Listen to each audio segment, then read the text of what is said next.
Hello.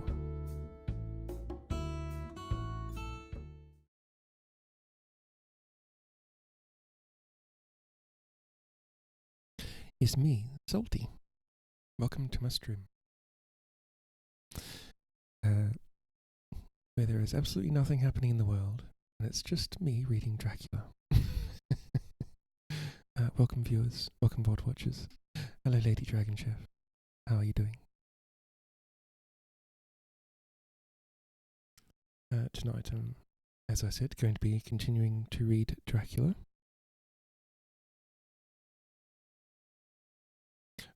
Dracula.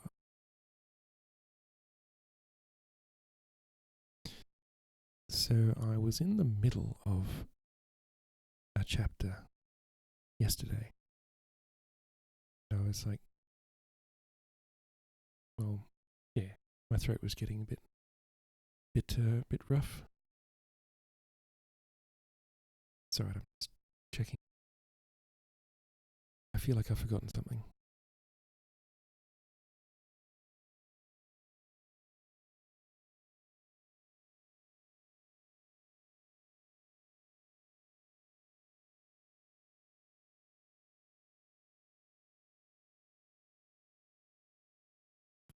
Anyway.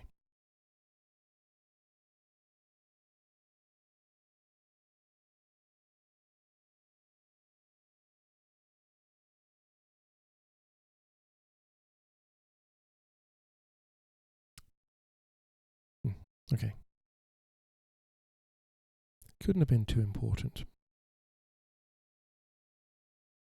Alright, so yesterday they, the gang took care of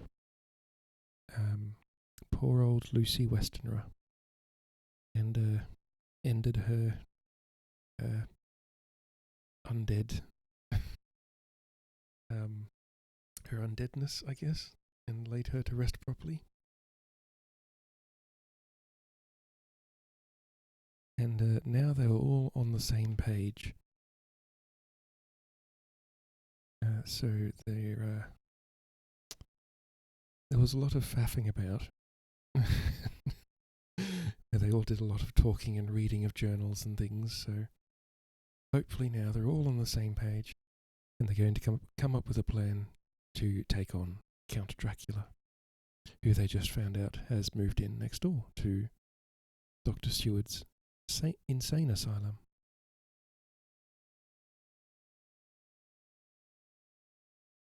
It seems rather convenient, but okay.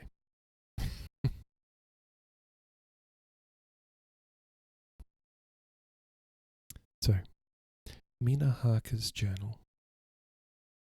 30th of September.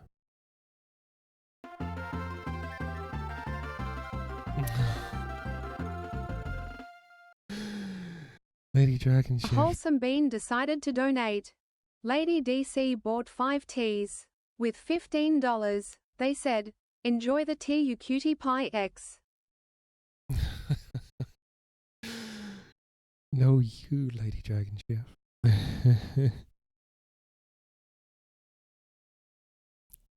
Oh, so nice. Thank you very much. There's no one here, but I'm still going to shout you out. Lady Dragon Chef is our streamer. Go follow. If you're watching the VOD, go follow Lady Dragon Chef.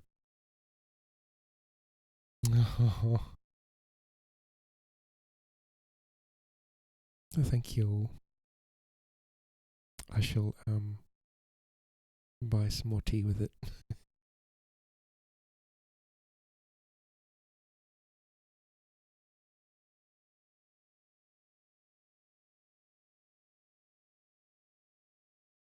I never know what to say.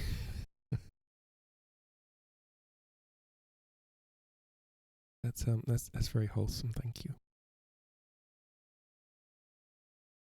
Okay.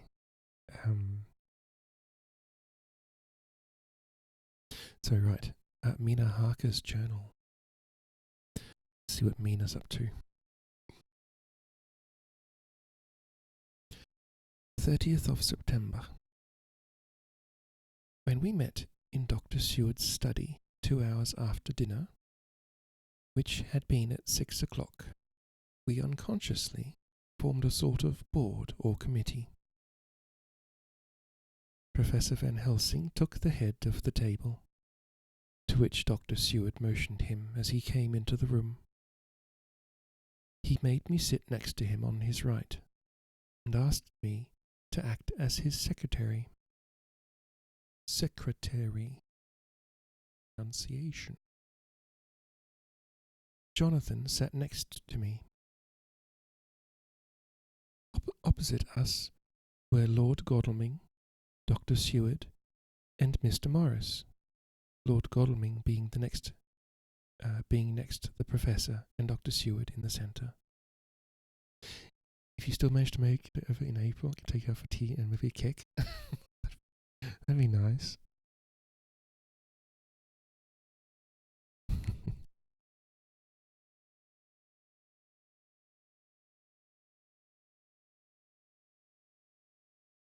The Professor said,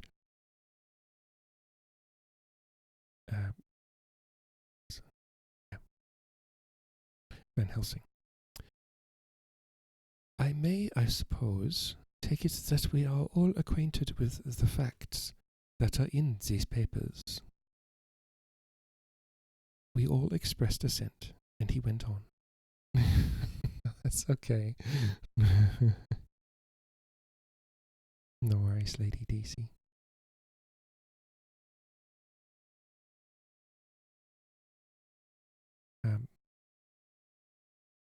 Then it were, I think, good that I tell you something of the kind of enemy with which we have to deal.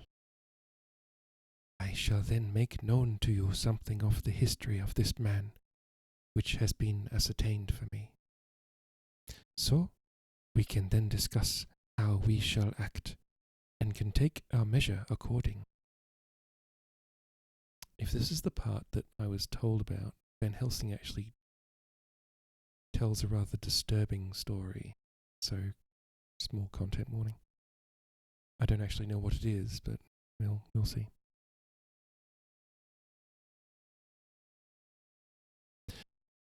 There are such beings as vampires. Some of us have evidence that they exist. Even had we not the proof of our own unhappy experience, the teachings and the records of the past give proof enough for sane peoples. I admit that at first I was a skeptic. Were it not that through long years I have trained myself to keep an open mind, I could not have believed until such time as that fact thunder on my ear. See, see, I prove. Alas, had I known at first what now I know, nay, had I even guessed him, one so precious life had been spared to many of us who did love her. But that is gone, and we must so work that other poor souls perish not, whilst we can save. The Nosferatu do not die like the bee when he sting once. He is only stronger, and being stronger, have yet more power to work evil. The vampire which is amongst us is of himself so strong in person as 20 men. He is of cunning more than mortal, for his cunning be the growth of ages. He have still the aids of necromancy, which is, as his etymology imply, the divination by the dead, and all the dead that he can come nigh to are for him at command. He is brute, and more than brute, he is devil in callous, and the heart of him is not. He can, within his range, direct the elements, the storm, the fog, the thunder. He can command all the meaner things rat, the owl, the bat, moth, the moth, the moth, and the fox and the wolf. He can grow and become small, and at times he can vanish and come unknown. How then are we to begin our strike to destroy him? How shall we find his where? And having found it, how can we destroy? My friends, this is much. It is a terrible task that we undertake, and there may be consequence to make the brave shudder. For if we fail in this our fight, he must surely win. And then, where end we? Life is nothing's. I heed him not. But to fail here is not mere life or death.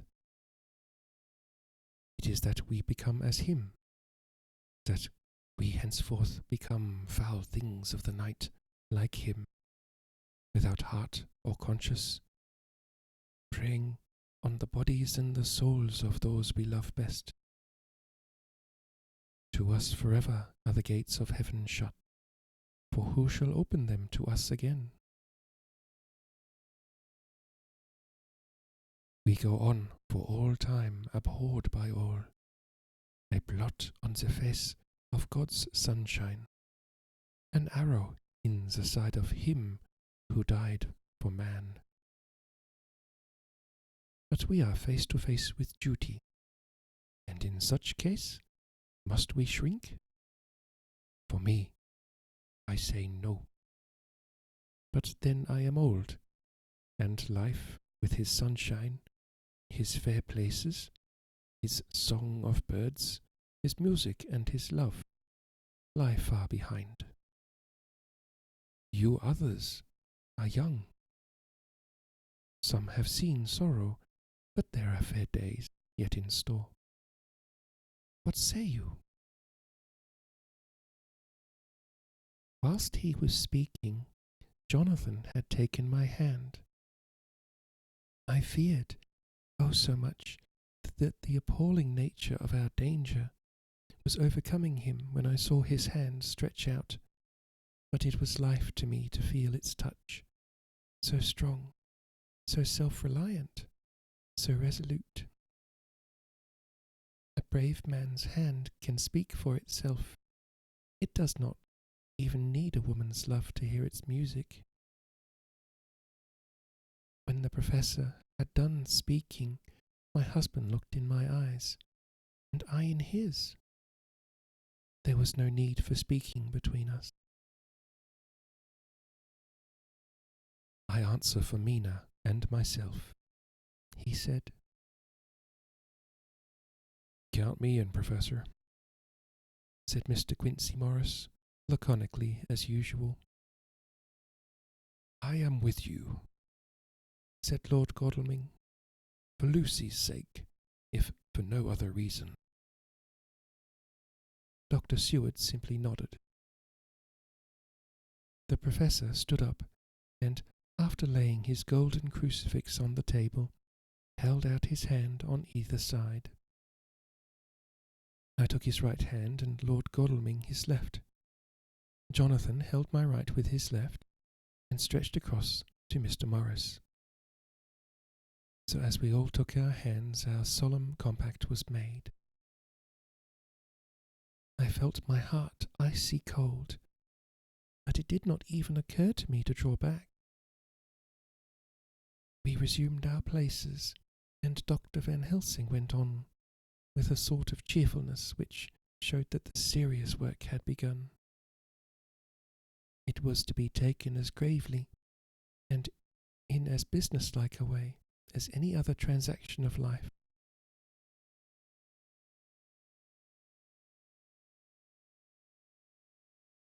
Well, you know what we have to contend against, but we too are not without strength.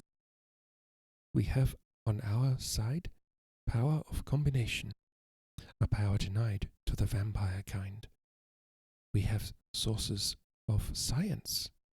We are free to act and think, and the hours of the day and the night are ours equally. In fact, so far as our powers extend, they are unfettered, and we are free to use them. We have self-devotion in a cause, and an end to achieve which is not a selfish one. These things are much.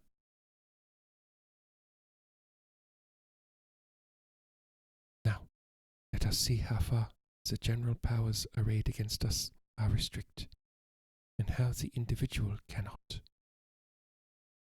In fine, let us consider the limitations of the vampire in general, and of this one in particular. My nose is very itchy, give me a second.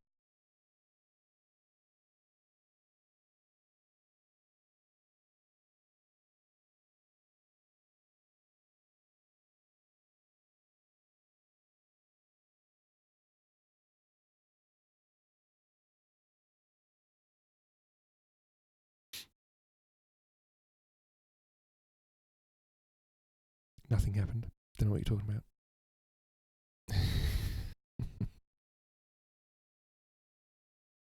What are you talking to me?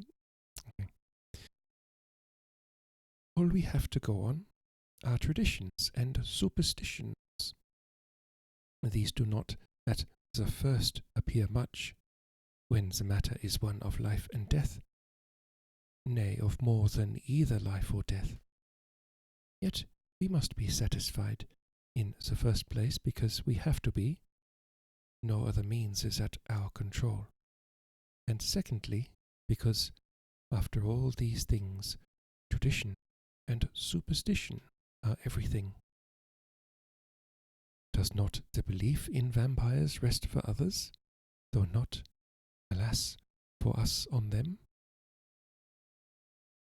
A year ago, which of us would have received such a possibility in the midst of our scientific, skeptical, matter-of-fact 19th century? Yeah, 19th century. We even scouted a belief that we saw justified under our very eyes. Take it, then, that the vampire and the belief in his limitations and his cure rest for the moment on the same base. For let me tell you, he is known everywhere that men have been. In old Greece, in old Rome, he flourished in Germany all over, in France, in India, even in the Chermosis,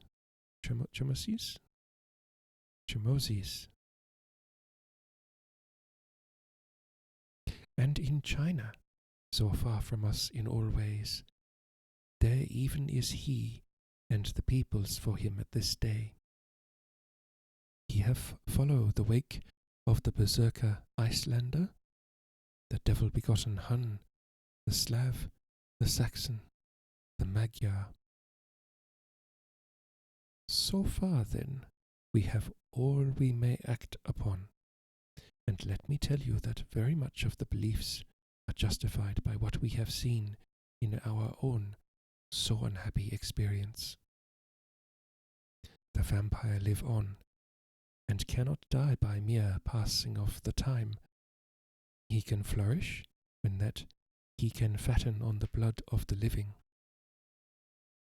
Even more, we have seen amongst us that he can even grow younger, that his vital faculties grow strenuous, and seem as though they refresh themselves when his special pabulum is plenty. But he cannot flourish without this diet. He eat not as others. Even friend Jonathan, who lived with him for weeks, did never see him eat. Never. He throws no shadow. He make in the mirror no reflect, as again Jonathan observe. He has the strength of many of his hand. Witness again Jonathan when he shut the door against the wolves, and when he helped him from the diligence too. He can transform himself to wolf, as we gather from the ship arrival in Whitby. When he tear open the dog, he can be as bat, as Madam Mina saw him on the window at Whitby, and as friend John saw him fly from this so near house, and as my friend Quincy saw him at the window of Miss Lucy. He can come in mist which he create. That noble ship's captain proved him of this, but from what we know, the distance he can make this mist is limited, and it can only be around himself. He come on moonlight rays as elemental dust, as again Jonathan saw those sisters in the castle of Dracula. He become so small, we ourselves saw Miss Lucy, ere she was at peace, slip through a hair-breadth space at the tomb door. He can, when once he find his way, come out from anything, or into anything, no matter how close it be bound, or even fused up with fire, solder you call it. He can see in the dark. No small power this, in a world which is one half shut from the light. Ah, but hear me through. He can do all these things, yet he is not free. Nay, he is even more prisoner than the slave of the galley, than the madman in his cell. He cannot go where he lists, he who is not of nature, as yet to obey some of nature's laws. Why? We know not. He may not enter anywhere at first, unless there be some one of the household who bid him to come, though afterwards he can come as he please. His power ceases, as does that of all evil things, at the coming of the day.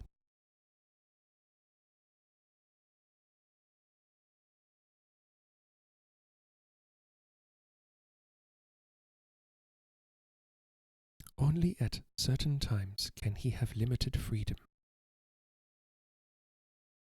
If he be not at the place whither he is bound, he can only change himself at noon, or at exact sunrise or sunset.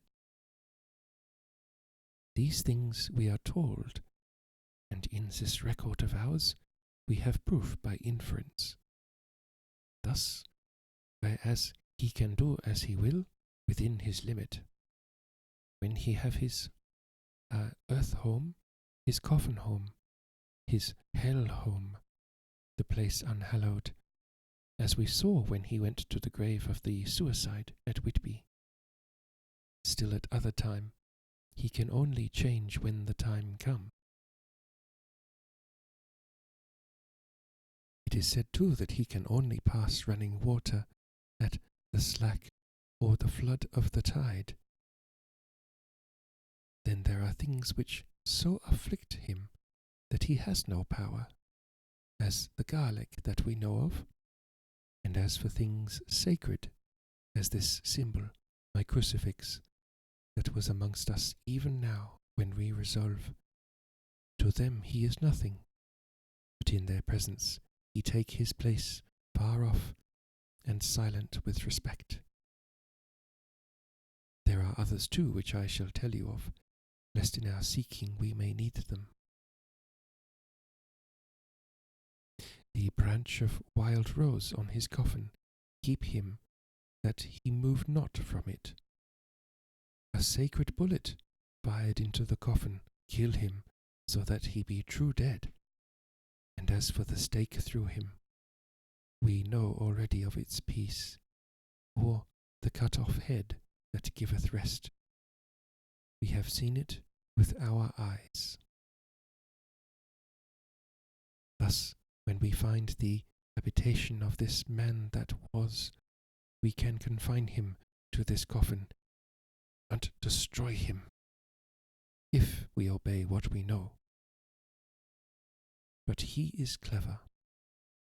I have asked my friend Arminius of Budapest University to make his record, and from all the means that are, he tell me of what he has been. He must indeed have been that voivode Dracula, who won his name against the Turk over the great river on the very frontier of Turkeyland. If it be so, then he was no common man, for in that time, and for centuries after, he was spoken of as the cleverest and the most cunning, as well as the bravest of the sons of the land beyond the forest. That mighty brain and that iron resolution went with him to his grave, and are even now arrayed against us. The Draculas were, says Arminius, a great and noble race, though now and again were scions who were held by their coevals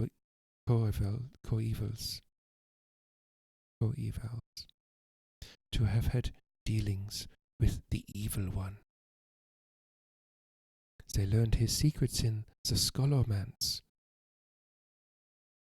That's where that word comes from.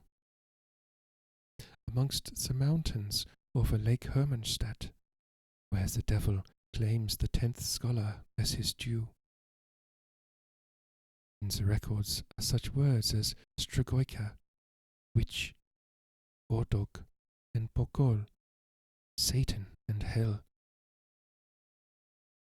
And in one manuscript, this very Dracula is spoken of as Vampire, which we all understand too well.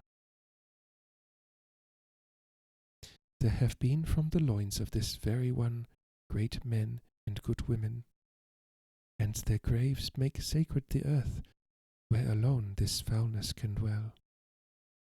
For it is not the least of its terrors that this evil thing is rooted deep in all good, in soil barren of holy memories it cannot rest.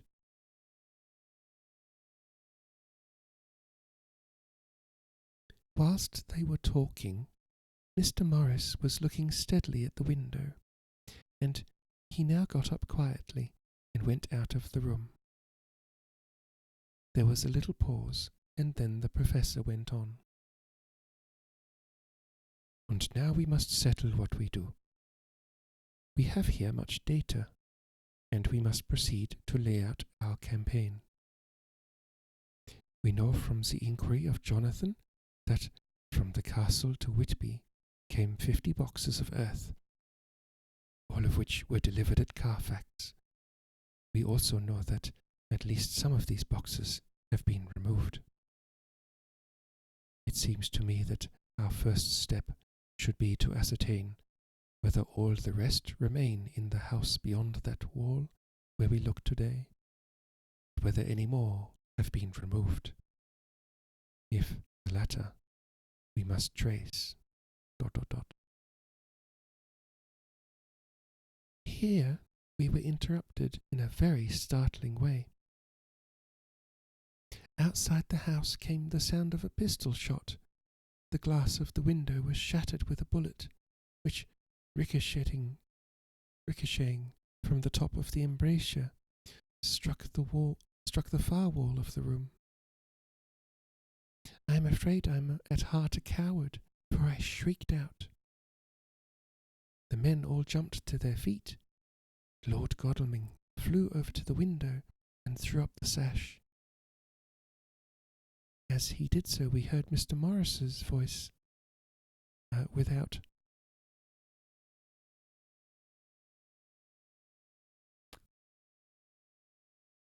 Sorry, I fear I have alarmed you.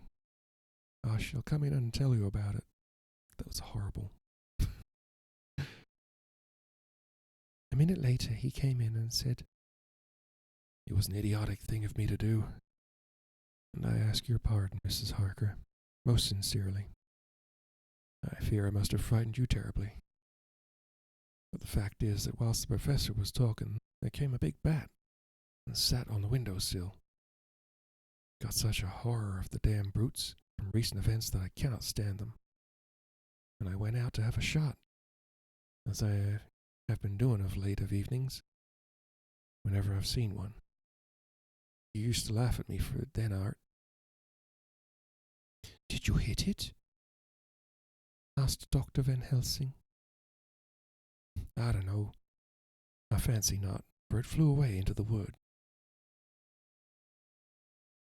Without saying any more, he took his seat, and the professor began to resume his statement. We must trace each of these boxes, and when we are ready, we must either capture or kill this monster in his lair, or we must, so to speak, sterilize the earth, so that no more he can seek safety in it. Thus, in the end, we may find him in his form of man between the hours of noon and sunset, and so engage with him when he is at his most weak. And now for you, Madam Mina, this night is the end until all be well. You are too precious to us to have such risk. When we part tonight, you no more must question. We shall tell you all in good time. We are men, manly men. It's not in the book. We are men, and are able to bear, but you must be our star and our hope, and we shall act all the more free that you are not in the danger, such as we are.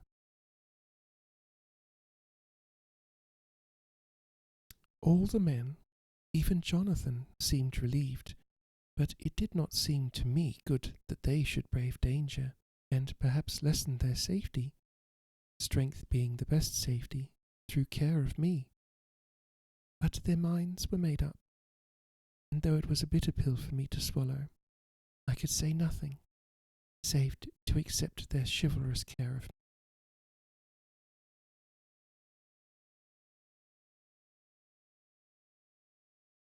Mr. Morris resumed the discussion.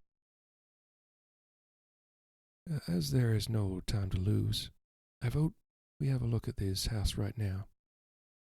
Time is everything with him, and swift action on our part may save another victim. I own that my heart began to fail me when the time for action came so close, but I did not say anything, for I had a greater fear that if I appeared as a drag or a hindrance to their work, they might even leave me out of their counsels altogether. They have now gone off to Carfax, with means to get into the house. Man-like, they had told me to go to bed and sleep, as if a woman can sleep when those she loves are in danger. I shall lie down and pretend to sleep, lest Jonathan have added anxiety about me when he returns. Dr. Seward's Diary, 1st of October, 4 a.m.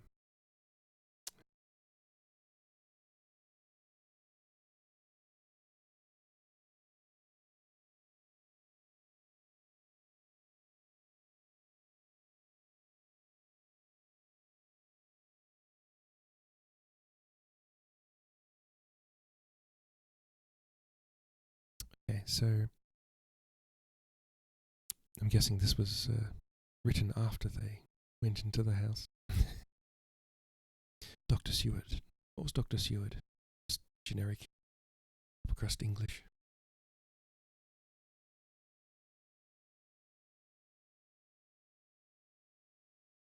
Just as we were about to leave the house, an urgent message was brought to me from Renfield, to know if I would see him at once, as he had something of the utmost importance to say to me.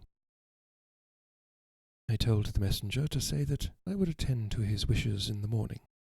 I was busy just at the moment. The attendant added, "He seems very importunate, sir. I've never seen him so eager. I don't know but what, if you don't see him soon, he will have one of his violent fits."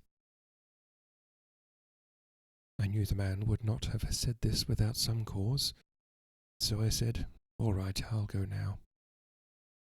And I asked the others to wait a few minutes for me, as I had to go and see my patient. "Take me with you, friend John," said the professor. "His case in your diary interested me much, and it had bearing, too, now and again on our case. I should much like to see him, and especially when his mind is disturbed." "May I come also?" asked Lord Godalming. "Me too," said Quincy Morris. "May I come?" "Oh." "May I come?" said Harker. I nodded, and we all went down the passage together. We found him in a state of considerable excitement, but far more rational in his speech and manner than I had ever seen him. There was an unusual understanding of himself, which was unlike anything I had ever met with in a lunatic, and he took it for granted that his reasons would prevail with others entirely sane. We all five went into the room, but none of the others at first said anything. His request was that I would at once release him from the asylum and send him home. This he backed up with arguments regarding his complete recovery, and adduced his own existing sanity. "I appeal to your friends," he said. "They will perhaps not mind sitting in judgment on my case. By the way, you have not introduced me." I was so much astonished that the oddness of introducing a madman in an asylum did not strike me at the moment, and besides, there was a certain dignity in the man's manner, so much of the habit of equality, that I at once made the introduction. "Lord Godalming, Professor Van Helsing, Mr. Quincy Morris of Texas, Mr. Jonathan Harker, Mr. Renfield." He shook hands with each of them, saying in turn, "Lord Godalming, I had the honour of seconding your father at the Wyndham. I grieve to know, by your holding the title, that he is no more. He was a man loved and honoured by all who knew him, and in his youth was, I have heard, the inventor of a burnt rum punch, much patronised on Derby night. Mr. Morris, you should be proud of your great state. Its reception into the Union was a precedent which may have far-reaching effects hereafter, when the Pole and the Tropics may hold alliance to the Stars and Stripes.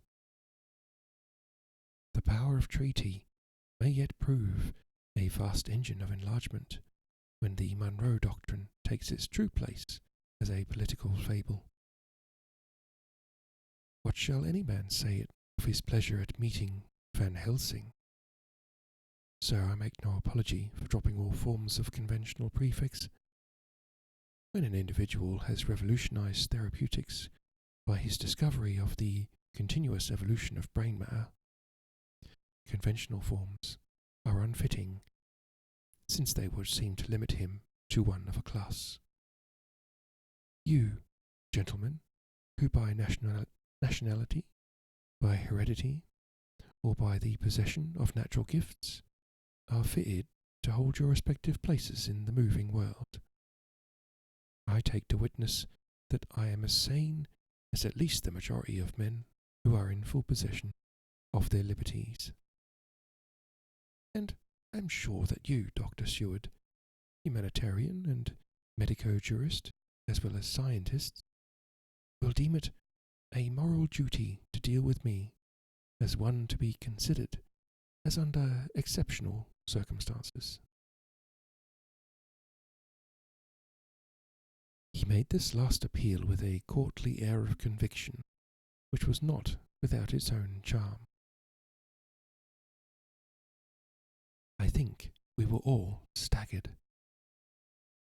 For my own part, I was under the conviction, despite my knowledge of the man's character and history, that his reason had been restored, and I felt under a strong impulse to tell him that I was satisfied as to his sanity,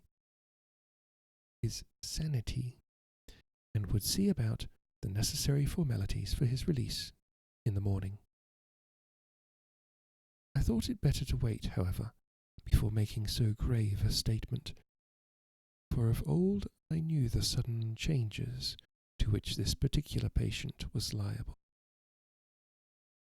So I contented myself with making a general statement that he appeared to be improving very rapidly, that I would have a longer chat with him in the morning, and would then see what I could do in the direction of meeting his wishes. This did not satisfy him, for he said quickly, "But I fear, Dr. Seward, that you hardly apprehend my wish. I desire to go at once, here, now, this very hour, this very moment, if I may. Time presses, and in our implied agreement with the old scytheman, it is of the essence of the contract. I am sure it is only necessary to put before so admirable a practitioner as Dr. Seward so simple, yet so momentous a wish, to ensure its fulfilment." He looked at me keenly, and seeing the negative in my face, turned to the others and scrutinized them closely. Not meeting any sufficient response, he went on. "Is it possible that I have erred in my supposition?" "You have," I said frankly, but at the same time, as I felt, brutally. There was a considerable pause, and then he said slowly, "Then I suppose I must only shift my ground of request. Let me ask for this concession, boon, privilege, what you will. I am content to implore, in such a case, not on personal grounds, but for the sake of others. I am not at liberty to give you the whole of my reasons, but you may, I assure you, take it from me that they are good ones, sound and unselfish, and spring from the highest sense of duty."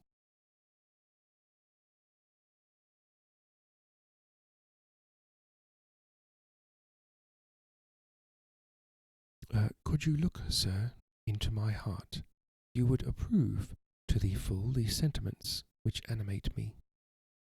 Nay, more, you would count me amongst the best and truest of your friends." Again he looked at us all keenly. I had a growing conviction that this sudden change of his entire intellectual method was but yet another phase of his madness, and so determined to let him go on a little longer, knowing from experience that he would, like all lunatics, give himself away in the end. Van Helsing was gazing at him with a look of utmost intensity, his bushy eyebrows almost meeting with the fixed concentration of his look. He said to Renfield in a tone which did not surprise me at the time, but only when I thought of it afterwards, for it was as of one addressing an equal, "Can you not tell frankly your real reason for wishing to be free tonight? I will undertake that if you will satisfy even me, a stranger, without prejudice, and with the habit of keeping an open mind, Dr. Seward will give you, at his own risk and his own responsibility, the privilege you seek." He shook his head sadly, and with a look of poignant regret on his face. The professor went on. Come, sir, bethink yourself. You claim the privilege of reason in the highest degree, since you seek to impress us with your complete reasonableness. You do this, whose sanity we have reason to doubt, since you are not yet released from medical treatment for this very defect. If you will not help us in our effort to choose the wisest course, how can we perform the duty which you yourself put upon us? Be wise and help us, and if we can, we shall aid you to achieve your wish. He still shook his head as he said, Dr. Van Helsing, I have nothing to say. Your argument is complete, and if I were free to speak, I should not hesitate a moment. But I am not my own master in the matter. I can only ask you to trust me. If I am refused, the responsibility does not rest with me.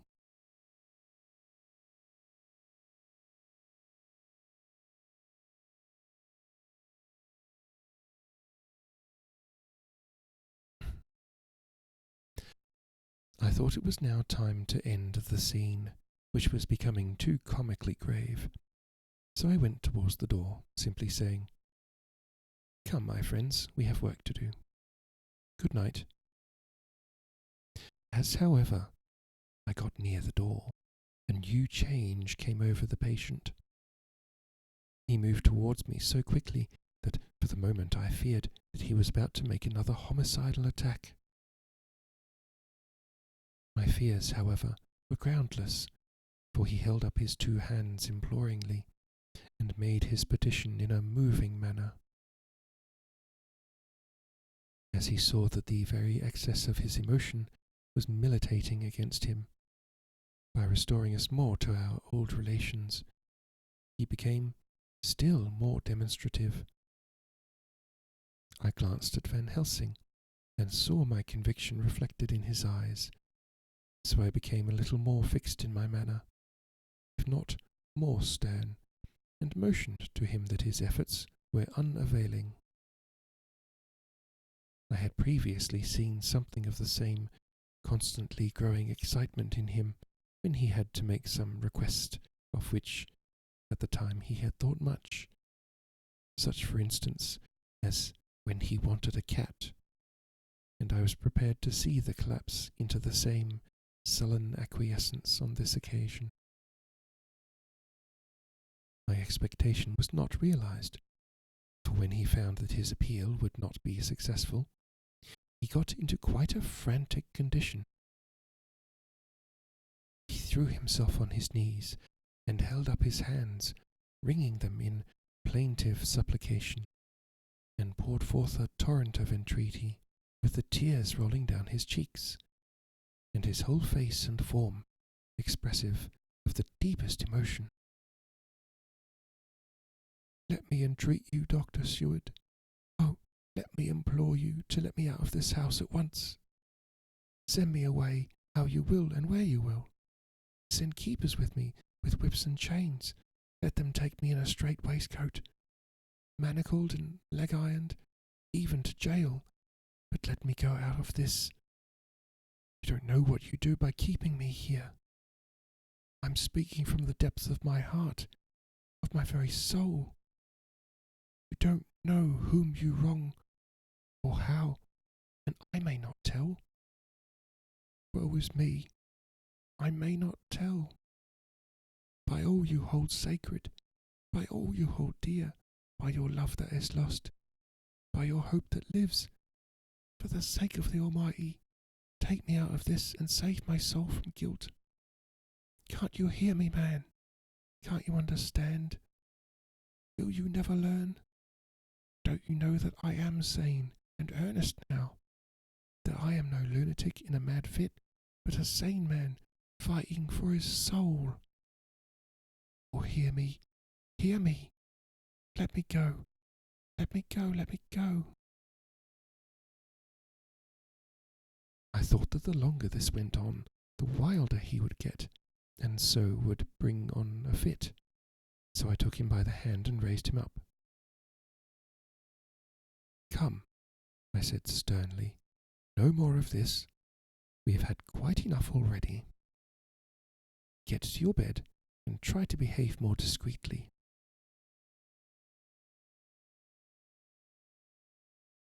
He suddenly stopped and looked at me intently for several moments. Then, without a word, he rose and, moving over, sat down on the side of the bed. The collapse had come, as on former occasions, just as I had expected. When I was leaving the room, last of our party, he said to me in a quiet, well-bred voice, You will, I trust, Dr. Seward, do me the justice to bear in mind later on that I did what I could to convince you tonight. End of chapter 18. That sounded ominous.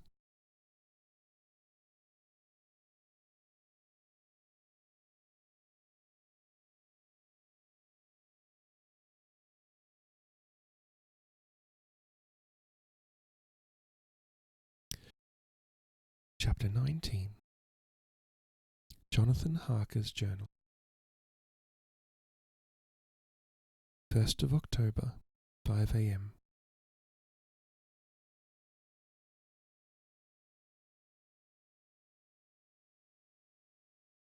I went with the party to the search with an easy mind, for I think I never saw Mina so absolutely strong and well. I'm so glad that she consented to hold back, let us men do the work. Finally. Somehow it was a dread to me that she was in this fearful business at all. But now that her work is done, that it is due to her energy and brains and foresight that the whole story is put together in such a way that every point tells, she may well feel that her part is finished, and that she can henceforth leave the rest to us.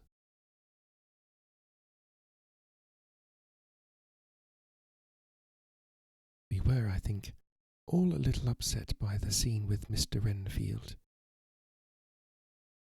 When we came away from his room, we were silent till we got back to the study.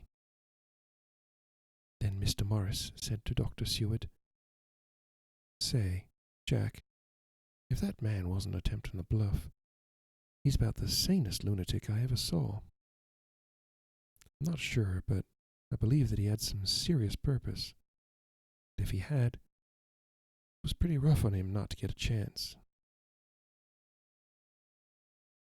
Lord Godalming and I were silent, but Dr. Van Helsing added, Friend John, you know more lunatics than I do, and I'm glad of it, for I fear that if it had been to me to decide, I would, before the last hysterical outburst, have given him free. But we live and learn, and in our present task we must take no chance, as my friend Quincy would say. All is best as they are. Dr. Seward seemed to answer them both in a dreamy kind of way. A dreamy kind of way? I don't know, but that I agree with you. If that man had been an ordinary lunatic, I would have taken my chance of trusting him. But he seems so mixed up with the Count in an indexy kind of way that I'm afraid of doing anything wrong by helping his fads. I can't forget how he prayed with almost equal fervour for a cat, and then tried to tear my throat out with his teeth.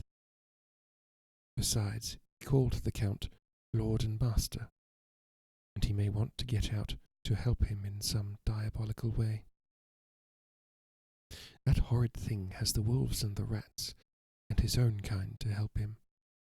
so I suppose he isn't above trying to use a respectable lunatic. He certainly did seem earnest, though. I only hope we have done what is best. These things, in conjunction with the wild work we have in hand, help to unnerve a man. The professor stepped over, and laying his hand on his shoulder, said in his grave, kindly way, "Friend John, have no fear.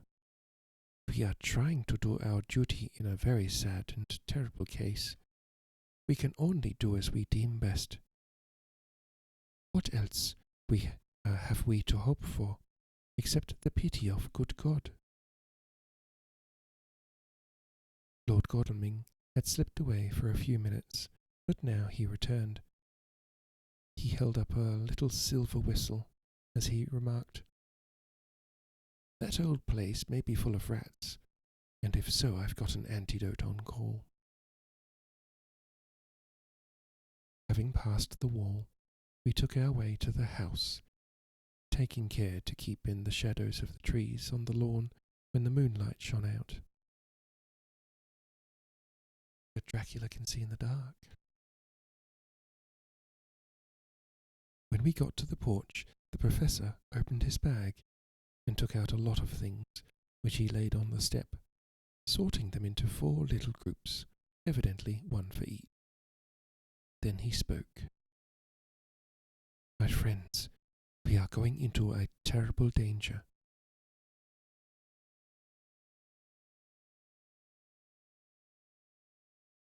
And we need arms of many kinds.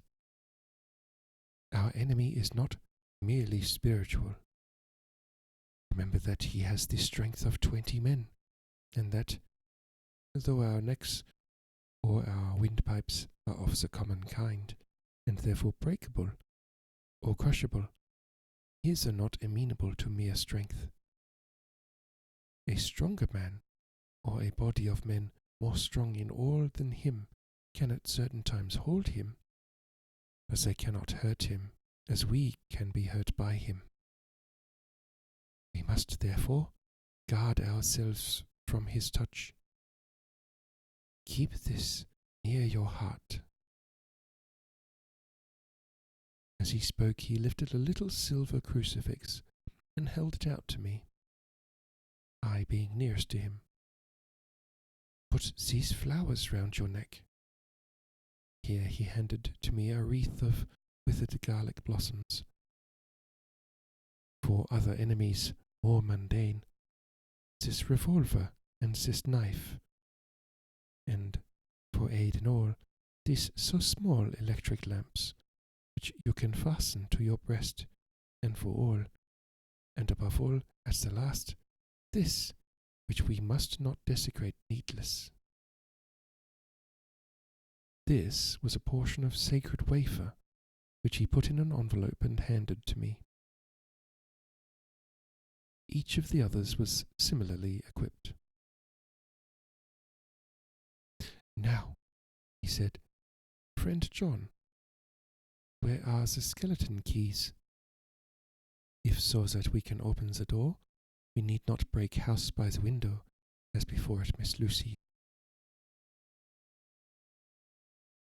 Dr. Seward tried one or two skeleton keys, his mechanical dexterity as a surgeon standing him in good stead.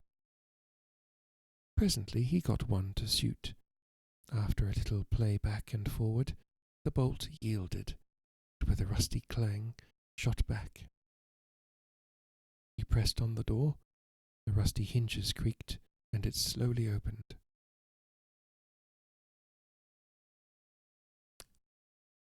It was startlingly like the image conveyed to me in Dr. Seward's diary of the opening of Miss Westenra's tomb.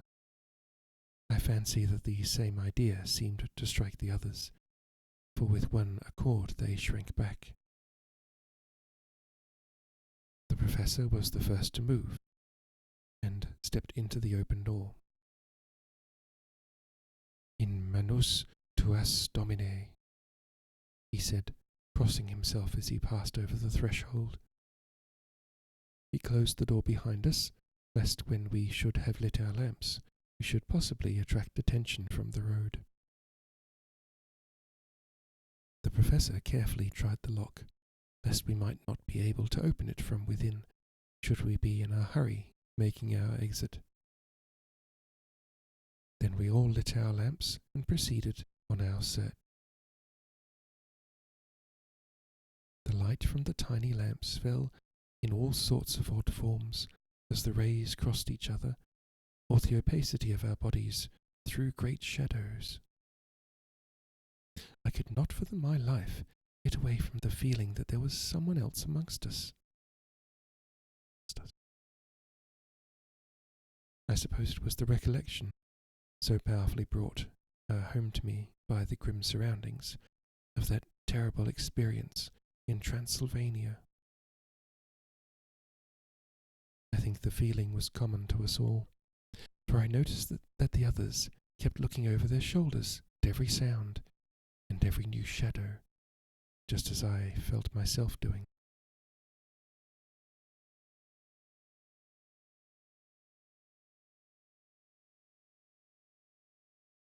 The whole place was thick with dust. The floor was seemingly inches deep, except where there were recent footsteps, in which on holding down my lamp I could see marks of hobnails where the dust was cracked. The walls were fluffy and heavy with dust, and in the corners were masses of spiders' webs, whereon the dust had gathered, till they looked like old tattered rags, as the weight had torn them partly down. On the table in the hall was a great bunch of keys with a time-yellowed label on each. They had been used several times, for on the table were several similar rents in the blanket of dust, similar to that exposed when the professor lifted them. He turned to me and said, "You know this place, Jonathan. You have copied maps of it, and you know it at least more than we do. Which is the way to the chapel?" I had an idea of its direction, though on my former visit I had not been able to get admission to it. So I led the way, and after a few wrong turnings, found myself opposite a low, arched oaken door, ribbed with iron bands. "This is the spot," said the professor, as he turned his lamp on a small map of the house, copied from the file of my original correspondence regarding the purchase. With a little trouble we found the key on the bunch and opened the door. We were prepared for some unpleasantness, for as we were opening the door, a faint, malodorous air seemed to exhale through the gaps, but none of us ever expected such an odour as we encountered. None of the others had met the Count at all, close quarters, and when I had seen him he was either in the fasting stage of his existence in his rooms, or when he was bloated with fresh blood, in a ruined building open to the air. But here the place was small and close, and the long disuse had made the air stagnant and foul. There was an earthy smell, as of some dry miasma, which came through the fouler air. But as to the odour itself, how shall I describe it? It was not alone that it was composed of all the ills of mortality, with the pungent, acrid smell of blood, but it seemed as though corruption had become itself corrupt. Oh, it sickens me to think of it. Every breath exhaled by that monster seemed to have clung to the place and intensified its loathsomeness. Under ordinary circumstances, such a stench would have brought our enterprise to an end, but this was no ordinary case, and the high and terrible purpose in which we were involved gave us a strength which rose above merely physical considerations. After the involuntary shrinking consequent on the first nauseous whiff, we one and all set about our work as though that loathsome place were a garden of roses. We made an accurate examination of the place, the professor saying as we began, "The first thing is to see how many of the boxes are left. We must then examine every hole and corner and cranny, and see if we cannot get some clue as to what has become of the rest."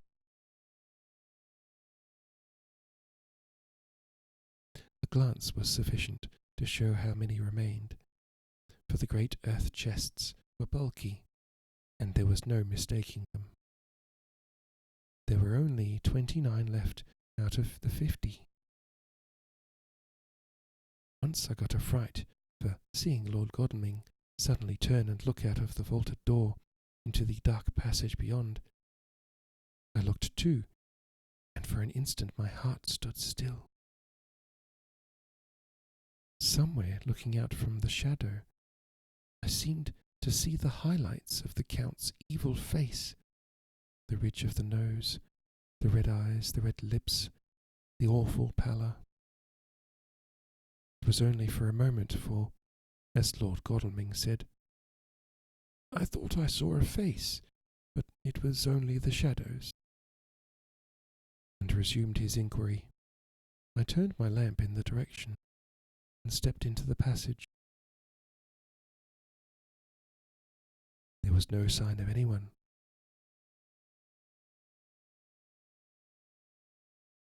As there were no corners, no doors, no aperture of any kind, but only the solid walls of the passage, there could be no hiding place, even for him. I took it that fear had helped imagination, and said nothing. A few minutes later I saw Morris step suddenly back from a corner which he was examining.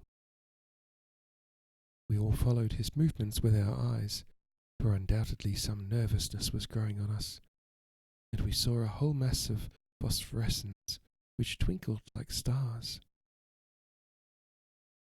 We all instinctively drew back. The whole place was becoming alive with rats. For a moment or two we stood appalled, all save Lord Godalming, who was seemingly prepared for such an emergency. Rushing over to the great iron-bound oaken door, which Dr. Seward had described from the outside, and which I had seen myself, he turned the key in the lock, drew the huge bolts and swung the door open. Then, taking his little silver whistle from his pocket, he blew a low, shrill call. It was answered from behind Dr. Seward's house by the yelping of dogs, and after about a minute 3 terriers came dashing round the corner of the house. Unconsciously we had all moved towards the door, and as we moved I noticed that the dust had been much disturbed. The boxes which had been taken out had been brought this way, but even in the minute that had elapsed, the number of rats had vastly increased. They seemed to swarm over the place all at once, till the lamplight, shining on their moving dark bodies and glittering, baleful eyes, made the place look like a bank of earth set with fireflies. Dogs dashed on, but at the threshold suddenly stopped and snarled, and then simultaneously lifting their noses, began to howl in most lugubrious fashion. The rats were multiplying in thousands, and we moved out. Lord Godalming lifted one of the dogs, and carrying him in, placed him on the floor. The instant his feet touched the ground, he seemed to recover his courage, and rushed at his natural enemies. They fled before him so fast that before he had shaken the life out of a score, the other dogs, who had by now been lifted in the same manner, had but small prey ere the whole mass had vanished. With their going it seemed as if some evil presence had departed, for the dogs frisked about and barked merrily as they made sudden darts at their prostrate foes, and turned them over and over, and tossed them in the air with vicious shakes.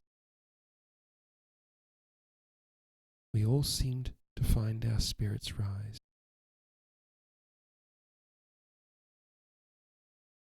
Whether it was the purifying of the deadly atmosphere by the opening of the chapel door, or the relief which we experienced by finding ourselves in the open, I know not, but most certainly the shadow of dread seemed to slip from us like a robe, and the occasion of our coming lost something of its grim significance, though we did not slacken a whit in our resolution. We closed the outer door and barred and locked it, and bringing the dogs with us, began our search of the house. We found nothing throughout, except dust in extraordinary proportions, and all untouched save for my own footsteps when I had made my first visit. Never once did the dogs exhibit any symptom of uneasiness, and even when we returned to the chapel, they frisked about as though they had been rabbit hunting in a summer wood. The morning was quickening in the east when we emerged from the front. Dr. Van Helsing had taken the key of the hall door from the bunch and locked the door in orthodox fashion, putting the key into his pocket when he had done. "So far," he said, "our night has been eminently successful. No harm has come to us, such as I feared might be, and yet we have ascertained how many boxes are missing. More than all do, I rejoice that this, our first and perhaps our most difficult and dangerous step, has been accomplished, without the bringing thereinto our most sweet Madam Mina, or troubling her waking or sleeping thoughts with sights and sounds and smells of horror, which she might never forget. One lesson too we have learned, if it be allowable to argue a particulari, that brute beasts which are to the Count's command are yet themselves not amenable to his spiritual power. For look, these rats that would come to his call, just as from his castle top he summons the wolves to your going, and to that poor mother's cry. Though they come to him, they run pell-mell from the so little dogs of my friend Arthur. We have other matters before us, other dangers, other fears, and that monster. He has not used his power over the brute world for the only or the last time tonight. So be it that he has gone elsewhere. Good. It has given us opportunity to cry check in some ways in this chess game, which we play for the stake of human souls. Now let us go home. The dawn is close at hand, and we have reason to be content with our first night's work. It may be ordained that we have many nights and days to follow, if full of peril, but we must go on, and from no danger shall we shrink. The house was silent when we got back, save for some poor creature who was screaming away in one of the distant wards, and a low moaning sound from Renfield's room. The poor wretch was doubtless torturing himself, after the manner of the insane, with needless thoughts of pain. Mood.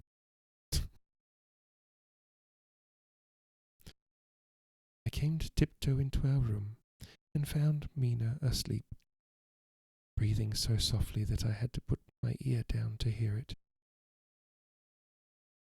She looks paler than usual. I hope the meeting tonight has not upset her.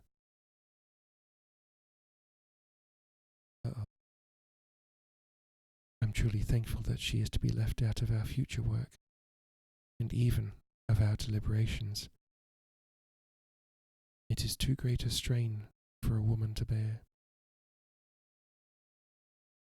I did not think so at first, but I know better now. Therefore I am glad that it is settled. There may be things which would frighten her to hear, and yet to conceal them from her might be worse than to tell her if once she suspected that there was any concealment.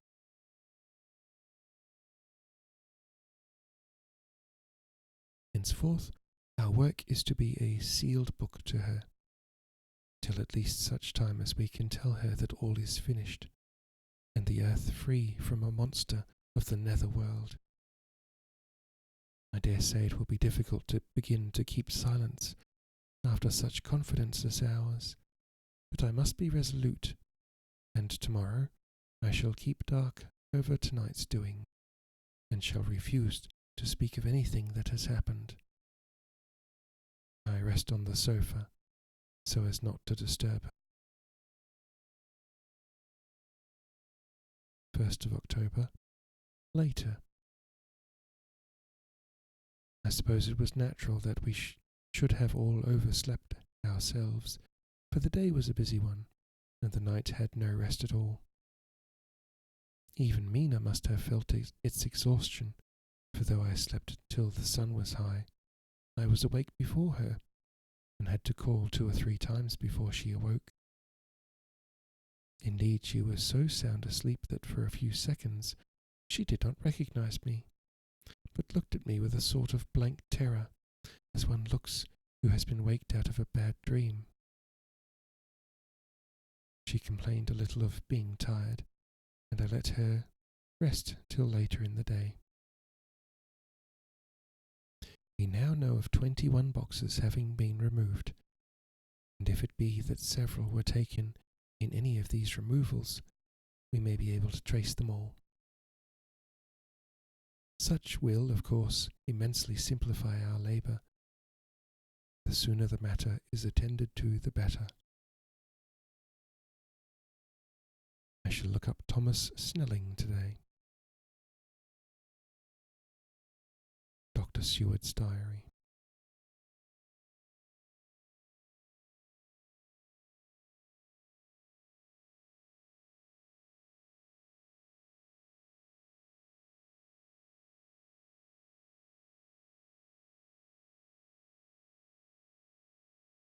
I think I'll read Dr. Seward's diary and then call it.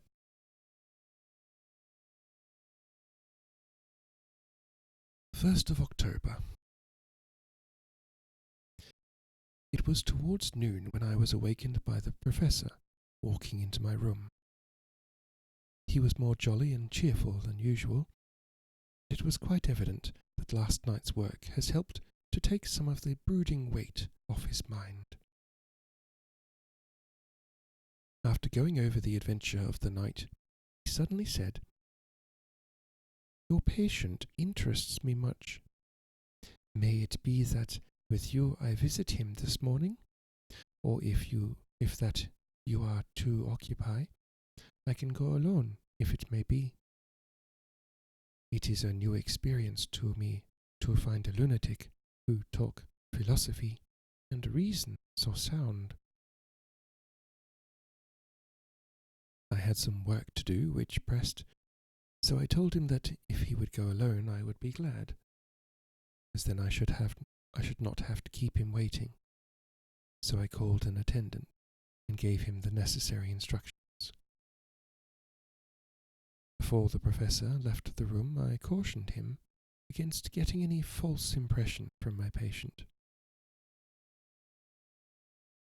"But," he answered, I want him to talk of himself and of his delusion as to consuming live things.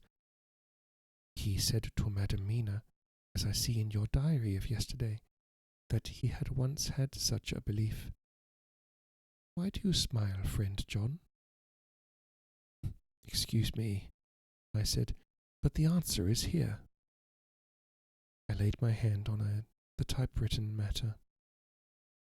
When our sane and learned lunatic made that very statement of how he used to consume life, his mouth was actually nauseous with the flies and spiders which he had just eaten before Mrs. Harker entered the room.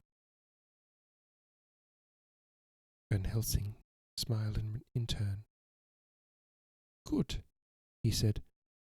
Your memory is true, friend John. I should have remembered. And yet it is this very obliquity of thought and memory which makes mental disease such a fascinating study.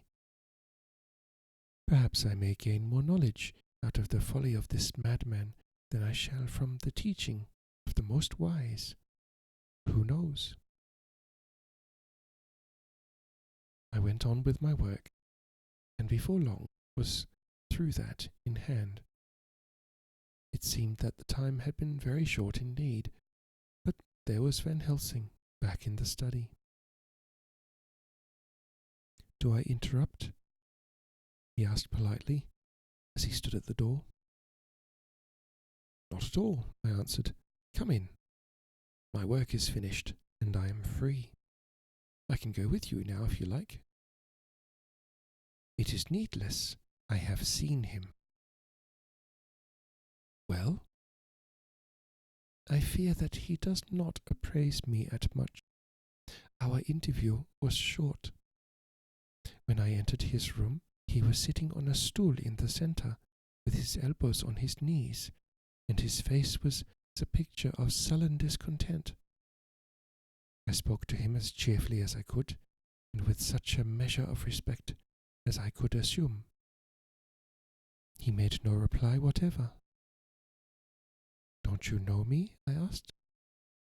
His answer was not reassuring. I know you well enough. You are the old fool Van Helsing. I wish you would take yourself and your idiotic brain theories somewhere else. Damn old thick-headed Dutchman. Not a word more he would say, but sat in his implacable sullenness, as indifferent to me as though I had not been in the room at all. Thus departed for this time my chance of much learning from this so clever lunatic. So I shall go, if I may, and cheer myself with a few happy words with that sweet soul, Madam Mina. Friend John, it does rejoice me unspeakable that she is no more to be pained, no more to be worried without terrible things. Though we shall much miss her help, it is better so. I agree with you with all my heart, I answered earnestly, for I did not want him to weaken in this matter. Mrs. Harker is better out of it. Things are quite bad enough for us, all men of the world, and who have been in many tight places in our time, but it is no place for a woman. If she had remained in touch with the affair, it would in time infallibly have wrecked her.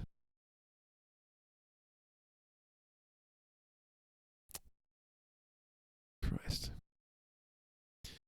So Van Helsing has gone to confer with Mrs. Harker, and Harker, and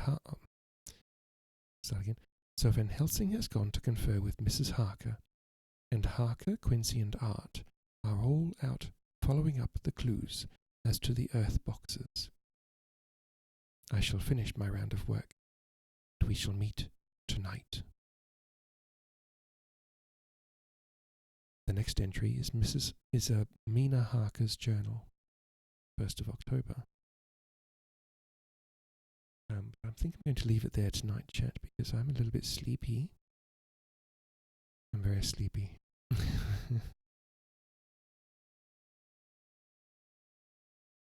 don't know why. maybe it's because I got up at a proper time to. And it is nearly 10:30 where I am. Britta's is streaming. That's odd.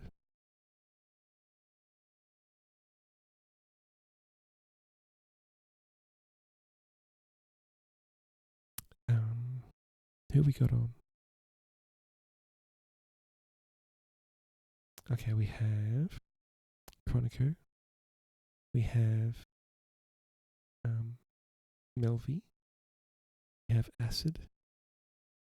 Wonder what Acid is. Acid still doing a thing?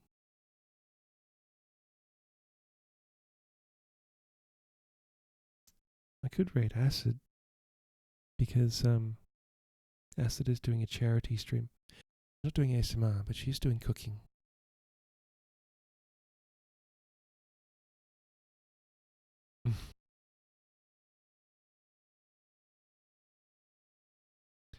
Or also Maria and Melvi are on.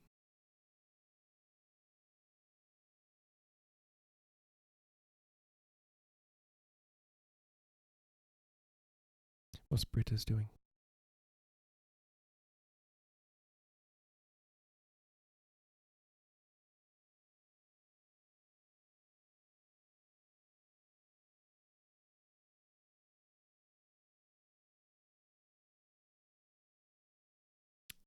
I might raid into.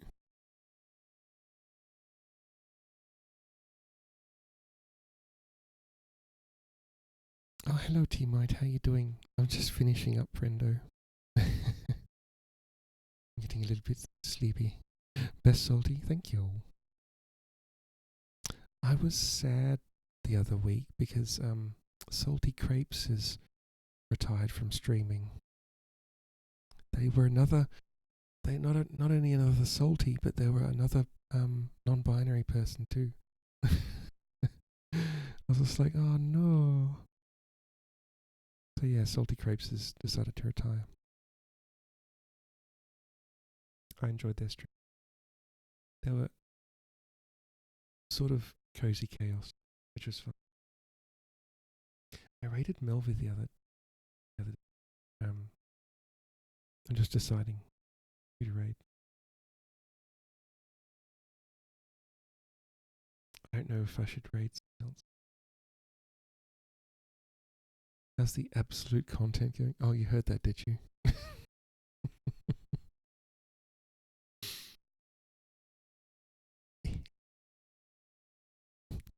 Absolute content. Yeah, it's going alright. Getting through Dracula. They're investigating. And a late one. Yes, they're still investigating, and also Renfield, the madman, is being mad as usual. Something's up with him. Oh, and Mina is also incredibly tired all of a sudden and pale. And I'm just like, oh no, did Dracula get to Mina?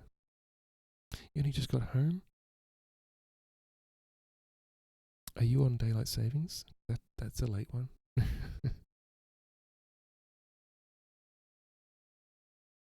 Kaboom. Oh, you're in Queensland? Okay. So,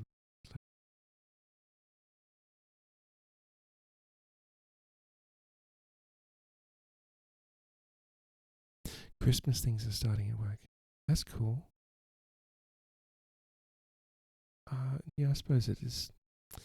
It's kind of getting that way.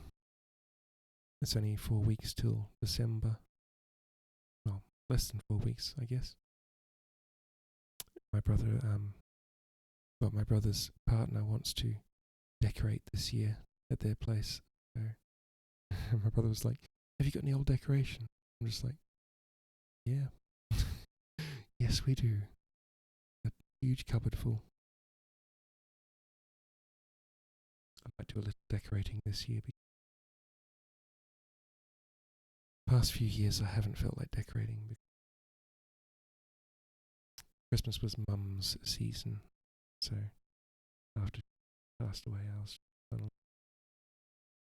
didn't really have it in me. But I might do a little decorating.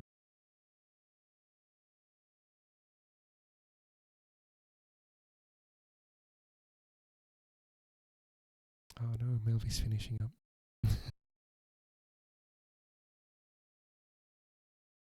Okay, let me find someone different.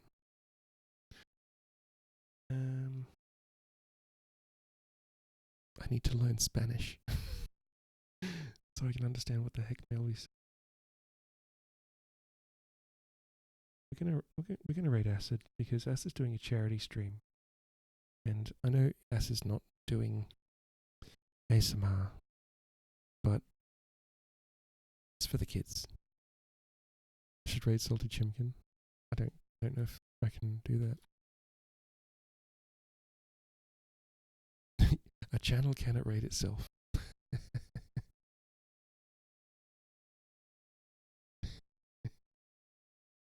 Alright, so first of all we're going to...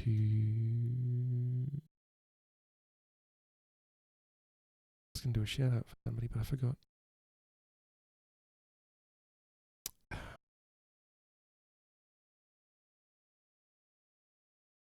Alright, I'm going to shout out Pixel Kohai. Okay, good. Glory to you and your house. Glory to you, Pixel.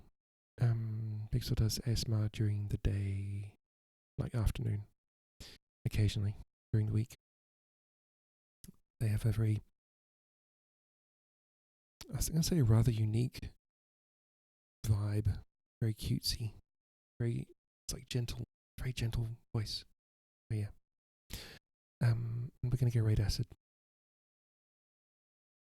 Forgive me, Acid is not ASMR, but Acid is dear friend.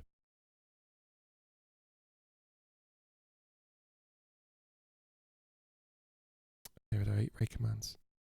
If it's not your thing, that's fine. You don't have to stick around, but I'd very much like you to join the raid. For the kids. Also, don't feel the need to donate. It's just want you to check out Acid. Thank you everyone for being here. I won't be on tomorrow night because Ari is having her first stream, first Thursday of the month, which is Marbles and Music Night, where she plays marbles, we play marbles, and we put our music YouTube videos in Ari's queue, and we all listen to different music and stuff. And it's very cool. So check out Ari. Glory to you and your house. So that's tomorrow night at this time. Okay, friends.